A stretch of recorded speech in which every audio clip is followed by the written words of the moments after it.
So that was a shocker. Now, if that were to come through, that would tell us a lot. Yeah. That would be a huge surprise to me. Okay. That's a good one.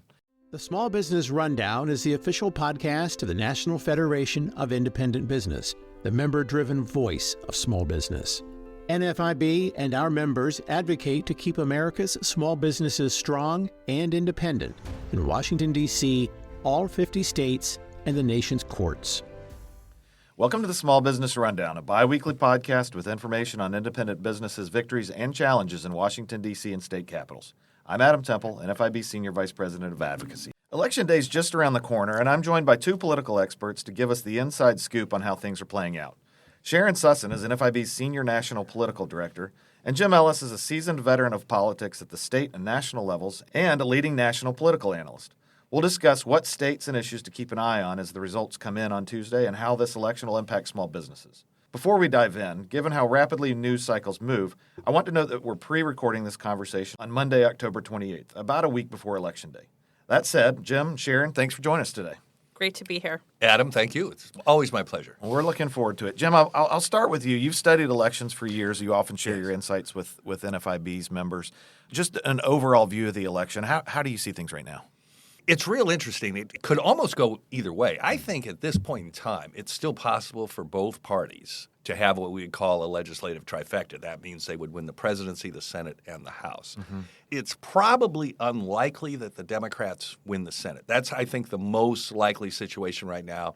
Republicans get at least to 51 in the Senate. Okay. But, you know, if there's an upset, say, in Nebraska on the Republican side or Ted Cruz in Texas, you know, it could come back to 50-50. Or if John Tester, the senator, he's won 3 times in Montana, if he somehow rebounds and pulls that out, we're at 50-50. That's the Democrats' best-case scenario at this point, 50-50. But I really think it gets to 51 and maybe 52 for the Republicans.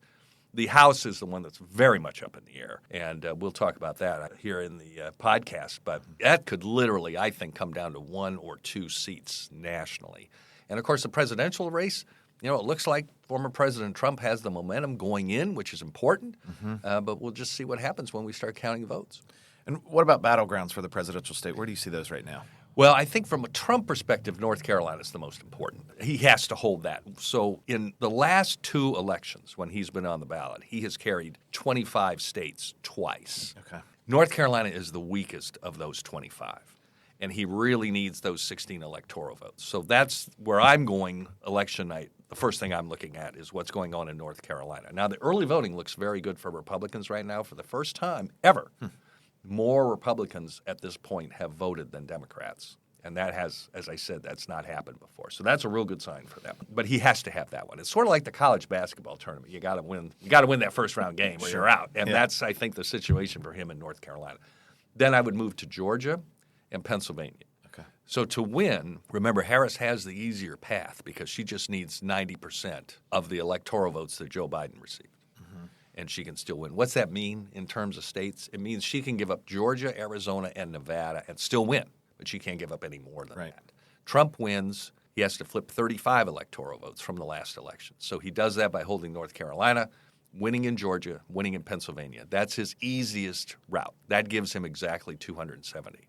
What impact will those battleground states have on the House and Senate races? Oh, a great deal because of the turnout model. And you know, if we want to talk about the Senate race, I think there's some interesting things out there. So the Democratic senator in Montana, we talked about John Tester, Senator Sharon Brown in Ohio, and Larry Hogan, the Republican governor of Maryland, they all have the same problem. And that is that the opposite party's presidential nominee is going to run so strongly in their state that turnout model is difficult to overcome for all of them. And so I think it sets the tone, definitely. But the big thing is the turnout model, as we call it, the people coming out to vote. That will set the tone for the rest of the races. Gotcha. And small businesses especially feel the effects of House and Senate races and their influence on regulations and tax proposals, as you know. Can you break down any of those federal races to watch that might determine the majorities in Congress? In the House in particular? Yeah. Again, I like to start in the Eastern time zone because that's when we're going to get early numbers and you get some ideas. So I would look first maybe to this Western Connecticut seat. And that probably goes to the Democratic Congresswoman, Johanna Hayes, who won by 1 point last time, and she has the same opponent. Now, if there's an upset there, that would be a big sign for the Republicans. Then we could move, and Sharon and I know we'll talk about this one too, we can move to Ohio where Amelia Sykes, who's a freshman congresswoman from Akron, if she were to go down, and there's some favorable polling for her challenger now, I think that's another big sign. And then if you move down the map, if you will, towards the south, most of that I think is going to be pretty consistent. Tom Kean Jr., New Jersey, if he were to go down, that would be a very bad sign for the Republicans. So those are some point races early in the night.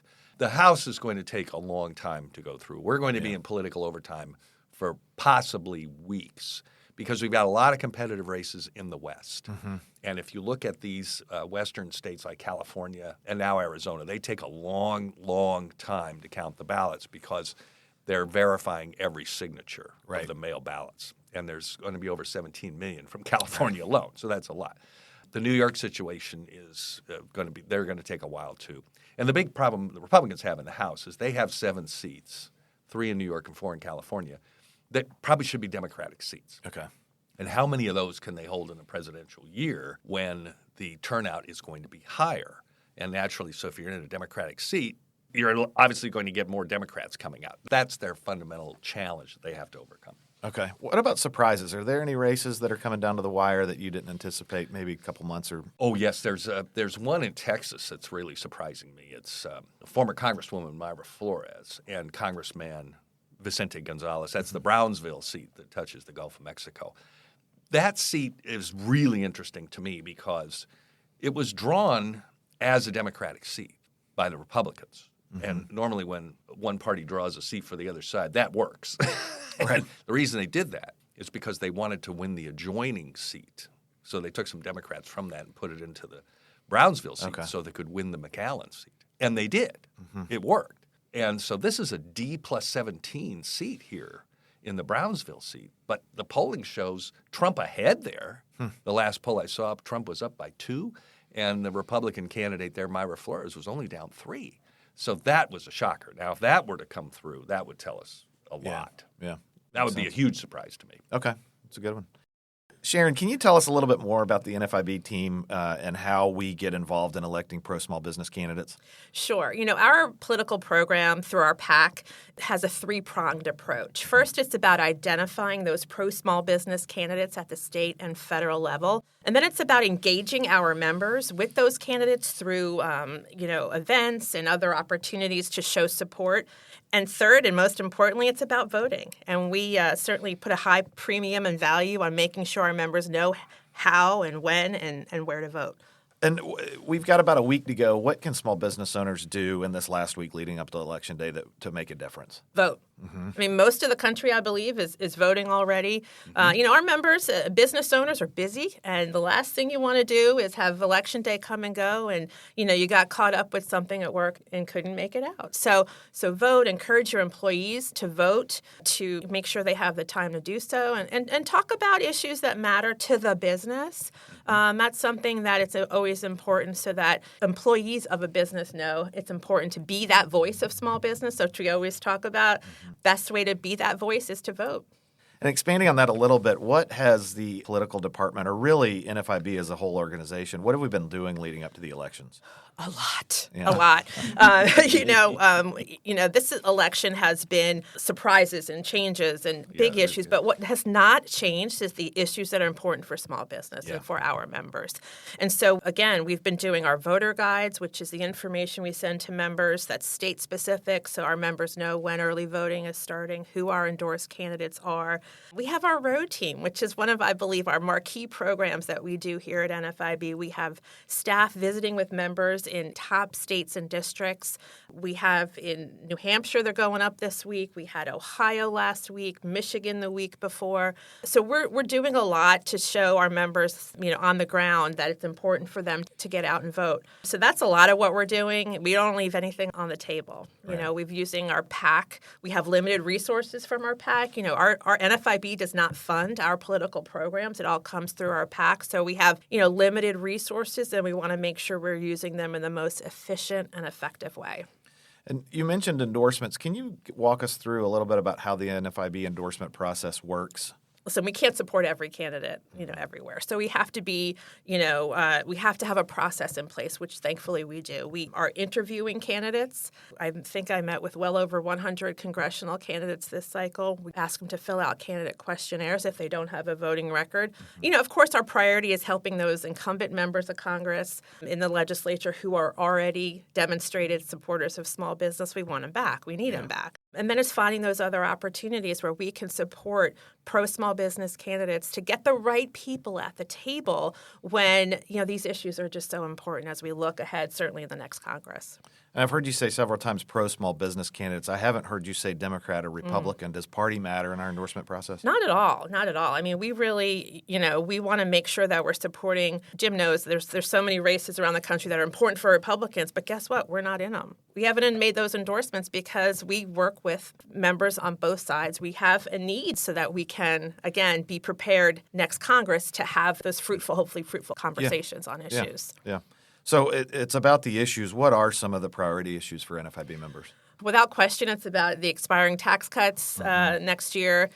We as an organization have a huge emphasis on that. Listen, I've met with and interviewed candidates for years now. It's just really rare that we have such a top-line issue that business owners and candidates are talking about. Anytime we have to educate candidates, we want to make sure they know the impact that the expiring tax cuts will have. We did a webinar with our endorsed candidates this year, and we had our issue experts talk about this issue, and it was so well received, and we're really pleased about that. So we want to make sure that all elected officials have the information they need on important issues like the small business tax deduction. Thanks, Sharon. But before we go, Jim, anything that Sharon said stick out to you? Anything you want to add to the conversation? Well, I agree 100% with what she said. And the most important thing that she said was that small business owners and their employees need to get out and vote. That's the biggest thing they can do here. Many I know have already voted. Right. I'm charting early voting constantly. Yeah, I was going to ask you about that. The early voting is interesting because I think the turnout's going to be around 150 million total this year.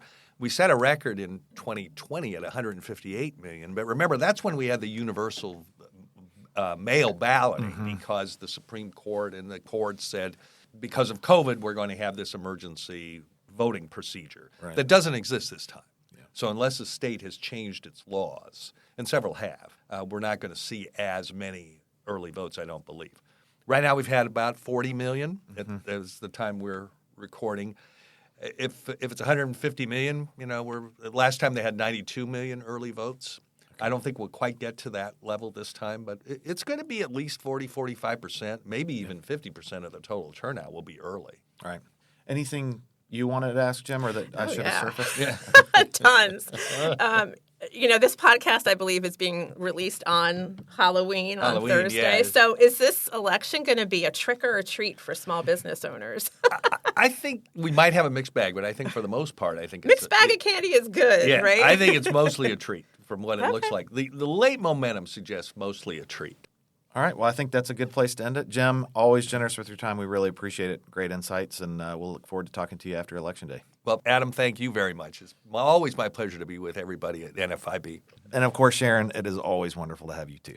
Adam, it's always great to be here. As Sharon mentioned, NFIB is fighting to make the 20% small business deduction permanent before it expires in 2025. You can join the fight and sign our petition at the link in this episode's show notes. Our next episode premieres on November 14th.